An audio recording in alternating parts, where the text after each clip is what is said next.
Pertemuan ke-15 akan membahas mengenai unsur-unsur lapisan masyarakat. Unsur dalam teori sosiologi tentang sistem lapisan masyarakat adalah kedudukan 1, peranan 2. Kesulitan dalam sosiologi itu bisa merupakan apa yang disebut dengan kedudukan tempat dalam pola tertentu. Jadi seorang dikatakan memiliki beberapa kedudukan karena seorang bisa ikut serta dalam berbagai pola kehidupan. Umumnya masyarakat mengembangkan 3 macam kedudukan: scribe status, chief status, assign status. Scribe status adalah kedudukan seorang tanpa memperhatikan perbedaan-perbedaan rohani dan kemampuan. Kedudukan ini diperoleh karena kelahiran. Chief status adalah kedudukan dicapai karena usaha-usaha yang disengaja. Kedudukannya tidak diperoleh melalui kelahiran. Sedangkan assign status merupakan kedudukan yang diberikan. Role adalah aspek dinamis kedudukan, tak dapat dipisahkan karena saling tergantung satu dengan yang lain. Pentingnya peranan adalah suatu pengatur perilaku seseorang. Peranan menyebabkan seorang pada batas itu dapat meramalkan orang lain. Peranan tersebut mencakup 3 hal. Peranan meliputi norma-norma yang dihubungkan dengan posisi seseorang dalam masyarakat. Peranan merupakan satu konsep yang dilakukan menjadi dalam masyarakat sebagai satu organisasi. Peranan dapat diikatkan sebagai perilaku individu yang penting bagi struktur sosial. G. Lapisan yang disengaja disusun.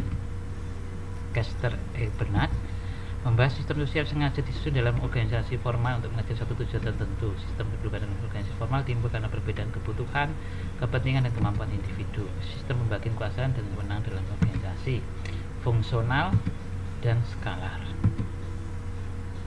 Mobilitas sosial.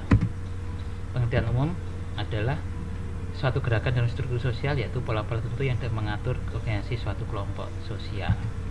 Gerakan horizontal merupakan peralihan individu ke objek sosial lainnya dari suatu kelompok sosial ke kelompok sosial lainnya yang sederajat.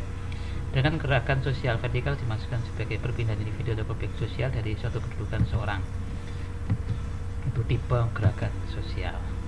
Sedangkan jenis gerakan sosial vertikal memiliki 2 bentuk utama, yaitu masuknya kedudukan yang rendah ke tinggi, suatu pembentukan suatu kelompok baru kemudian ditempatkan derajat lebih tinggi dari kedudukan individu membentuk kelompok tersebut. Gerakan sosial turun, yaitu 2 bentuk utama: turunnya kedudukan individu ke kedudukan yang lebih rendah, dan turunnya derajat kelompok individu yang dapat berupa disintegrasi. Tujuan penelitian gerakan sosial meneliti tentang keterangan-keterangan tentang keteraturan dan keluasan struktur sosial. Prinsip umum sosial yang vertikal: semuanya terbuka, tidak yang tertutup sama sekali. Jadi sebebasnya, tidak bebas-bebas sama sekali. Pasti ada berlaku bagi gerakan sosial dan punya ciri-ciri masing-masing karena faktor ekonomi, politik, dan sebagainya. Perihal tertentu punya kecenderungan masing-masing.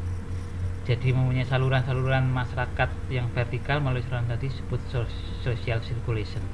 Saluran terpenting adalah angkatan bersenjata, lembaga keagamaan, sekolah, organisasi politik, ekonomi, dan keahlian. Sosial gerakan menurut Pritim Sorokin ada berapa perlunya sistem lapisan, karena pasti dalam manusia punya ada perbedaan-beda untuk mencapai suatu status atau peranan dalam masyarakat, sering memerlukan kemampuan dan pelatihan tertentu. Itu makanya perlu ada pelapisan. Persoalan yang dihadapi masyarakat: 1. Menempatkan individu, kemudian mendorong adanya mereka melaksanakan kewajiban. Memecahkan persoalan yang dihadapi masyarakat, mendorong masyarakat agar melaksanakan kewajiban sesuai dengan kedudukan serta perannya. Itu manfaat. Terima kasih.